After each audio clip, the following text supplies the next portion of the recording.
Hello guys, welcome back to my YouTube channel. जैसा कि हमने एक्सेल की 70 प्लस फॉर्मूलों की वीडियो के पार्ट 1 और पार्ट 2 में कुछ फॉर्मूलों को सीखा था, वैसे ही पार्ट 3 में मैं एक्सेल के कुछ फॉर्मूलों को आपको सिखाऊंगा। तो चलिए शुरू करते हैं।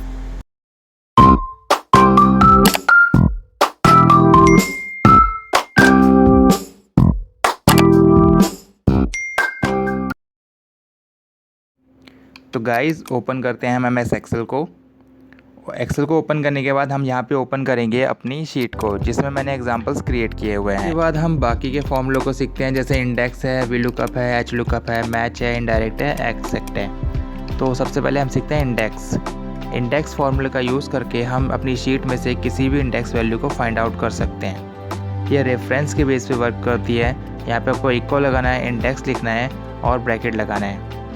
ब्रैकेट लगाने के बाद आपको सबसे पहले सिलेक्ट करना है एरिया, कि आपको टोटल एरिया कितना यूज़ करना है। तो आपने यहाँ पे एक रेंज सेलेक्ट करी कि इस रेंज के अंदर अब कॉमा लगाने के बाद ये आपसे पूछेगा कि आपको रॉ बतानी है कि कौन सी रॉ की वैल्यू आपको चाहिए। मैंने कहा यहाँ पे जो मुझे वैल्यू चाहिए वो चाहिए रॉ नंबर 5th की, कॉमा, और फिर यहाँ से पूछेगा हाइट होती है कॉलम्स के लिए, तो कॉलम का नंबर आपको बताना है। अब जो सिलेक्ट रेंज है जहाँ पे एम्प्लॉयज़ आईडी लिखी है वहाँ से लेकर के मोबाइल तक 3 कॉलम्स हैं, तो यहाँ पे आपको कॉलम नंबर बताना होगा कि ये 2 3। तो मेरे को कौन सी वैल्यू चाहिए, एम्प्लॉयज़ आईडी, कौन से में है, दूसरे में। यहाँ पे ब्रैकेट कर दिया बंद, एंटर। तो यहाँ पे आपको एम्प्लॉयज़ आईडी निकल के आ जाएगी। अब देखो दूसरे कॉलम में आपको कौन सा था, नेम था, और मुझे एम्प्लॉयड आईडी चाहिए थी 1 वाले की, तो मैं इसे मॉडिफाई कर देता हूँ। यहाँ पे सबसे पहले मेरे को क्या करना है,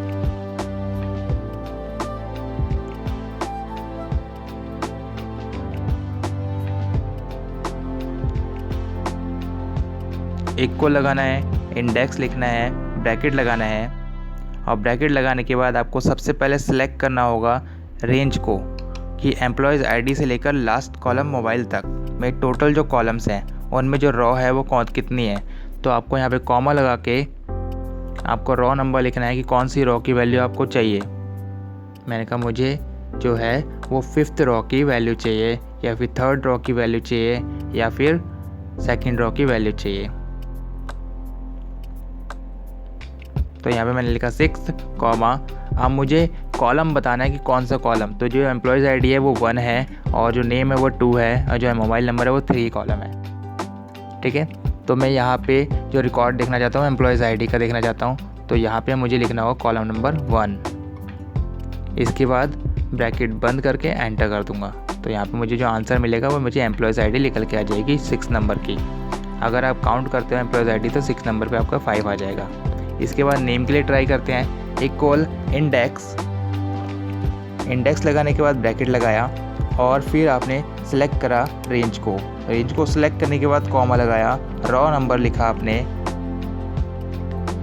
रॉ नंबर लिख रहा है जैसे कि आपको चाहिए 6 रॉ की। फिर यहाँ पे कॉमा लगाया, कॉलम नंबर बताया कि 2nd कॉलम में, 2nd कॉलम आपका नेम वाला है। इसके बाद आपको ब्रैकेट बंद करना है और फिर एंटर कर देना है। जैसे ही आप एंटर करेंगे तो यहाँ पे नेम निकल के आ जाएगा। 5th कॉलम में देखो 5th रॉ में 2nd नेम आपका तनु है। अब मुझे निकालना है इसका मोबाइल नंबर। ठीक है, देखिए अभी आप चेक कर रहे हैं तो यहाँ पे आपको नेम सही मिल रहा है। अब मुझे इसका मोबाइल नंबर भी चाहिए। मोबाइल नंबर निकालने के लिए मुझे फिर से इंडेक्स लगाना होगा फार्मूला। इंडेक्स फार्मूला लगाने के बाद आपको ब्रैकेट लगाना है, और ब्रैकेट लगाने के बाद आपको सिलेक्ट करनी है रेंज।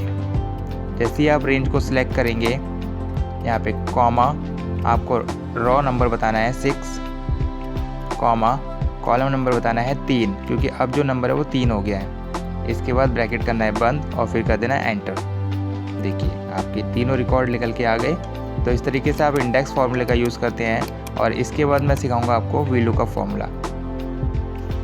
वी लुकअप फार्मूले का यूज़ करके भी आप रेफरेंस के बेस पे ही काम कराएंगे, लेकिन इसका आसानी से यूज़ कर सकते हैं बहुत ही। अब तरीके इसके अलग अलग है। जैसे मैंने एम्प्लॉयज़ आईडी को कॉमन मान लिया, ठीक है, और फिर यहाँ मुझे बाकी का रिकॉर्ड निकालना है। अब बाकी का रिकॉर्ड निकालने के लिए मेरे को इक्वल लगाना है, वी लुकअप लिखा, वी लुकअप में आपने ब्रैकेट लगाया और मैंने कहा इस एम्प्लॉयज़ आईडी की रिकॉर्ड को कॉमा सर्च करो इस रेंज में कॉमा इंडेक्स नंबर कौन सा हो गया 1 2 3, तो 2 का रिकॉर्ड निकालो। तो 2 लिखा यहाँ पे कॉमा लगा के। अब ये आपसे पूछ रहा है जो वैल्यू है उससे कौन से कॉलम की वैल्यू आपको चाहिए। मैंने कहा सेकंड कॉलम की वैल्यू चाहिए, तो यहाँ पे मुझे सेकंड लिखना पड़ेगा। सेकंड लिखने के बाद मुझे यहाँ पे 0 लिखना है। 0 लिखने के बाद आपको यहाँ पे क्या करना है, ब्रैकेट करना है बंद। जैसे आप ब्रैकेट बंद करेंगे यहाँ पे आपको एम्प्लॉयज़ आईडी निकल के आ जाएगी।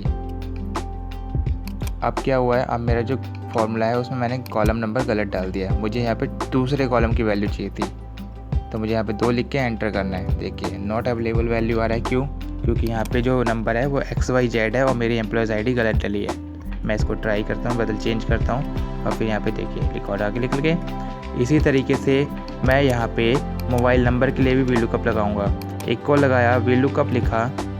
VLOOKUP लगाने के बाद आपको ब्रैकेट लगाना है और सेलेक्ट करनी है एम्प्लॉयज़ आईडी। एम्प्लॉयज़ आईडी का रिकॉर्ड अगर इस रेंज में आपको मिलता है कॉमा तो इंडेक्स नंबर बताओ इसको, कॉलम नंबर आपने कहा 3, तो तीसरे कॉलम की वैल्यू को लो। तीसरे कॉलम की वैल्यू के लिए आपने यहाँ पे 3 लिखा, कॉमा लगाया, रेंज को 0 ही रखना है, ब्रैकेट कर देना है बंद, इसके बाद कर देना है एंटर। तो यहाँ पे आपको जो आंसर आया वो तीनों का निकल के आ गया। इस तरीके से आप VLOOKUP फॉर्मूले का यूज़ करते हैं और इसके बाद हमारे पास जो आईडी है अगर हम उसे बदल देते हैं तो रिकॉर्ड अपने आप ही बदल जाएगा। ठीक है, और अगर एम्प्लॉयज़ आईडी नहीं मैच करी तो रिकॉर्ड नॉट अवेलेबल लिखा आएगा। अब आता है XLOOKUP। तो VLOOKUP जो है वो कॉलम वाइज वर्क कर रहा है और जो HLOOKUP है वो रॉ वाइज वर्क करेगा।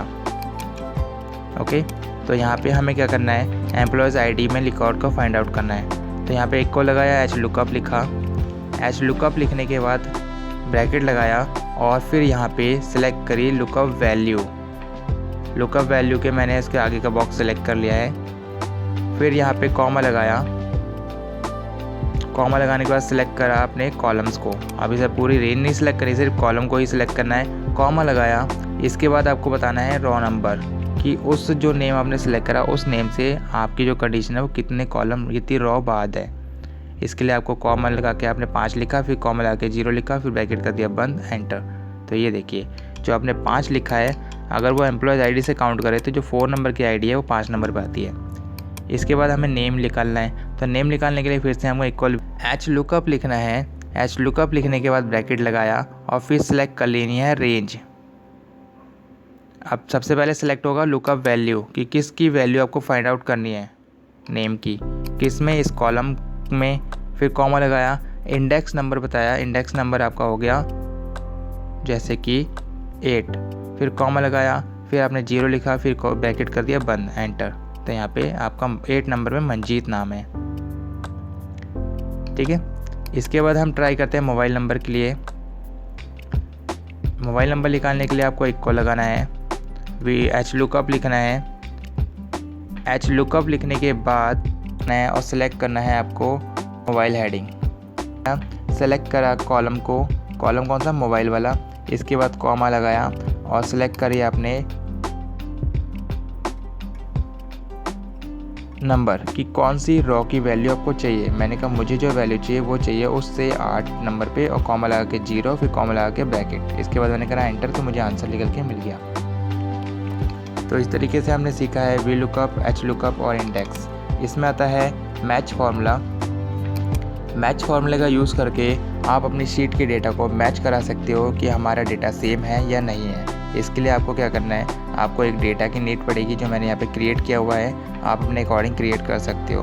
फिर यहाँ पे एम्प्लॉयज़ आईडी के नीचे जस्ट क्लिक किया, लिखी XYZ 009 और यहाँ पे आपको इसे मैच कराना है। ऐसे ही मैंने एक नाम लिखा सुरेश और एक मोबाइल नंबर लिखा। अब मुझे ये मैच कराना है कि ये नंबर मेरी शीट में अवेलेबल है या नहीं है। इसके लिए मेरे को यहाँ पे एक को लगाना है, मैच लिखना है, ब्रैकेट लगाना है और यहाँ पे लुकअप वैल्यू लुकअप वैल्यू जिसको मैच कराना है, कॉमा लुकअप एरिया जिस एरिया में मैच कराना है, कॉमा यहाँ पे आपको लिखना है 1 लेस देन के लिए, 0 एग्जैक्ट के लिए और 1 ग्रेटर देन के लिए। तो यहाँ पे मैं 0 लगा के ब्रैकेट कर दूंगा बंद, एंटर। ये नॉट अवेलेबल है। क्यों? ये तो अवेलेबल है।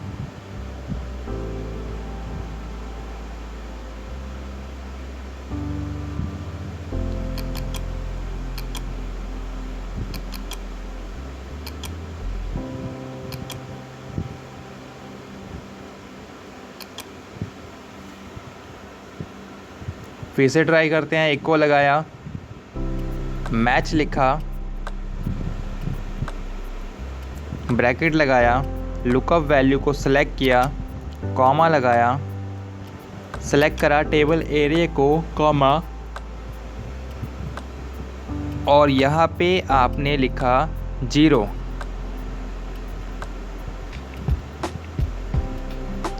लिख के ब्रैकेट किया बंद और फिर एंटर। देखिए यहाँ पे आपको पता चल गया कि 10 नंबर पे आपकी जो वैल्यू है वो राइट हुई भी है। हमें सेलेक्ट एक एक करके सेलेक्ट करना होगा। इसके बाद हम नेम के लिए ट्राई करेंगे। यहाँ पे एक को लगाया, मैच लिखा, ब्रैकेट, सेलेक्ट करा नेम को, कॉमा, सेलेक्ट करा टेबल एरिया को। अब यहाँ पे नेम वाले कॉलम को सेलेक्ट कर लिया। इसके बाद कॉमा लगाया, यहाँ पे आपको लिखा 0 और फिर ब्रैकेट कर दिया बंद। जैसे ही ब्रैकेट बंद किया, एंटर किया। अगर नंबर होंगे तो मैच कर जाएंगे, अगर नेम होगा तो मैच कर जाएगा और आपको लोकेशन बता देगा इस लोकेशन में ये नाम लिखा हुआ है या इस सेल नंबर पे ये नाम लिखा हुआ है। और जो नेम नहीं होगा वो यहाँ पे नॉट अवेलेबल लिखा आएगा।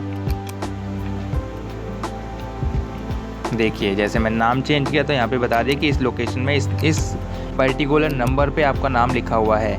इसी के बाद मैं मोबाइल नंबर के लिए ट्राई करूँगा। एक को लगाया, मैच लगाया, ब्रैकेट लगाया और सेलेक्ट करा मोबाइल नंबर को, कॉमा, सेलेक्ट करा टेबल एरिया को, कॉमा, यहाँ पे लिखा 0 और ब्रैकेट किया बंद, एंटर। देखिए यहाँ पे नॉट अवेलेबल क्योंकि ये इस मोबाइल नंबर में है ही नहीं। इसके बाद हम ट्राई करेंगे एग्जैक्ट। एक नाम टाइप किया,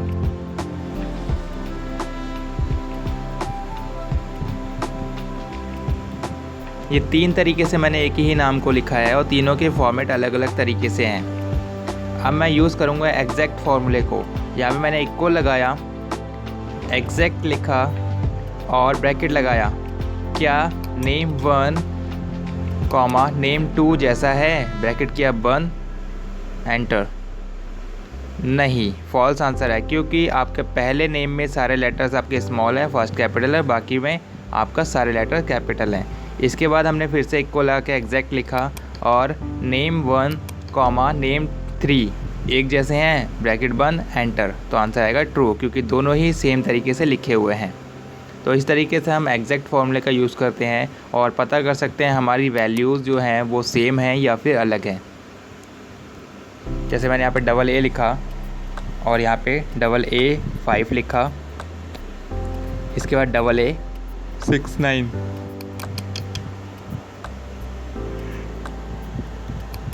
फिर यहाँ पे आपको इक्वल लगाना है, एग्जैक्ट लिखना है और फिर ब्रैकेट लगाना है। क्या ये नाम कॉमा ये नाम एक जैसे हैं? ब्रैकेट किया बंद, एंटर, ट्रू। फिर आपने यहाँ पे इक्वल लगाया, एग्जैक्ट लिखा, ब्रैकेट लगाया। क्या ये नाम कॉमा ये एक जैसे हैं? ब्रैकेट किया बंद, एंटर। तो इसमें फॉल्स आंसर आया क्योंकि दोनों अलग अलग हैं। इसके बाद हम सीखेंगे इनडायरेक्ट फॉर्मूले को। इनडायरेक्ट फॉर्मूले का यूज़ करके हम किसी भी रेफरेंस के बेस पे वैल्यूज़ को फाइंड आउट कर सकते हैं। जैसे हर एक सेल का एक रेफरेंस होता है, उसके बेस पे आप वैल्यू को फाइंड आउट कर सकते हैं।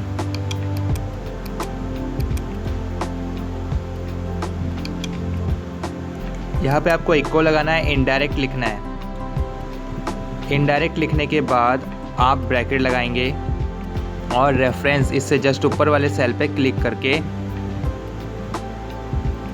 एंड ब्रैकेट बंद करके एंटर कर देंगे। अब यहाँ पे जो आंसर आया वो नहीं आया। अब यहाँ पे मेरे को सिर्फ एक रेफरेंस लिखना है कि आप बताओ यहाँ पे जो वैल्यू, हाँ मैं किसी भी रेफरेंस को लिख सकता हूँ। मैंने यहाँ पे टाइप करा B10 नंबर पे कौन सी वैल्यू है। देखो B10 अगर आप देखने जाओगे तो यहाँ पे आपको मोहित मिलेगा, B यहाँ से और 10 यहाँ से। फिर यहाँ पे एम्प्लॉयज़ आईडी में आपने क्या करा, एम्प्लॉयज़ आईडी फाइंड आउट करने के लिए एक को लगाया, इनडायरेक्ट लिखा, ब्रैकेट लगाया और ऊपर वाले सेल पे क्लिक कर दिया, ब्रैकेट बंद करके एंटर कर दिया। और यहाँ पे भी आपको आंसर नहीं मिला। अब यहाँ पे आपको रेफरेंस लिखना है, जिस भी एम्प्लॉयज़ की डिटेल निकालनी है। अब यहाँ एम्प्लॉयज़ डिटेल C और यहाँ से कोई भी कॉलम नंबर। तो आपने यहाँ पे लिखा C5 पे है 0 क्योंकि C5 पे कोई सेल नहीं है। इसके बाद हम दोबारा से इसको ट्राई करेंगे। यहाँ पे आपने लिखा C10, तो C10 पे आपका जो एम्प्लॉयज़ आईडी है वो है 003। ठीक है। अब मैंने क्या करा, A1 वाले कॉलम को सेलेक्ट करना है। इसके बाद यहाँ पे लिख दिया मैंने C4 या C14। तो यहाँ पे रिकॉर्ड निकल के आ जाएगा। अब इसका एक और तरीके से यूज़ है। मैंने सारी रेंज को सिलेक्ट करा और यहाँ पे एक नेम डिफ़ाइन कर दिया और नेम दिया WW। ऐसे ही दूसरी रेंज को सिलेक्ट करा और इसको भी एक नेम डिफ़ाइन कर दिया यहाँ पे YY। अब मैं यहाँ पे लिखता हूँ इक्वल सम ब्रैकेट इनडायरेक्ट फिर ब्रैकेट, और अब यहाँ पे रेफरेंस को सिलेक्ट करके ब्रैकेट को बंद करके फिर से ब्रैकेट बंद करके एंटर कर दूँगा। अब मुझे वो नाम देना है जो मैंने रेफरेंस को दिया था। जैसे मैंने ऊपर यहाँ पे लिखा WW, तो WW सेल में जो भी है उसका टोटल यहाँ पे निकल के आ जाएगा। ऐसे ही मैं YY लिखूँगा तो उसका भी टोटल आ सकता है। मैंने फिर से ट्राई करा सम इनडायरेक्ट। अब जैसे देखिए इसका सम करके दिखाता हूँ, ब्रैकेट बंद एंटर, देखिए सम इसका बराबर आ रहा है। इसके बाद हम यहाँ पे फिर से ट्राई करेंगे इक्वल सम इनडायरेक्ट, सम ब्रैकेट लगाया फिर इनडायरेक्ट लिखा फिर ब्रैकेट लगाया, उसके ऊपर वाले सेल पे क्लिक किया और ब्रैकेट बंद करके फिर ब्रैकेट बंद कर देंगे। इसको करने के बाद जैसे ही एंटर करेंगे और यहाँ पे जो हमने सेल लिया है इसमें मैं वो रेफरेंस लिखता हूँ YY।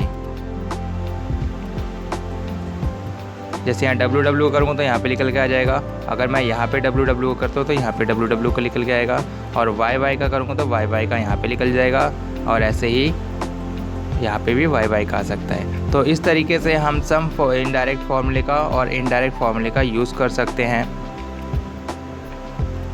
और किसी भी रेफरेंस के बेस पे वैल्यू को फाइंड आउट कर सकते हैं। जैसे C9 लिखेंगे तो आपको वैल्यू निकल जाएगी। इस तरीके से आप इनडायरेक्ट फार्मूले का यूज़ करते हैं। बाकी जो ये फार्मूले हैं इसके नेक्स्ट पार्ट में आपको सिखाऊंगा, और नेक्स्ट पार्ट भी बहुत जल्द ही अपलोड करेंगे। आपको वीडियो कैसी लगी कमेंट बॉक्स में बताएं, और अगर वीडियो पसंद आए तो वीडियो को लाइक करें और ज़्यादा से ज़्यादा लोगों में इसे शेयर करें। साथ ही चैनल को सब्सक्राइब करें और बेल आइकन पर क्लिक करें ताकि आगे आने वाली वीडियो के अपडेट नोटिफिकेशन आप तक पहुंच सके। Thank you.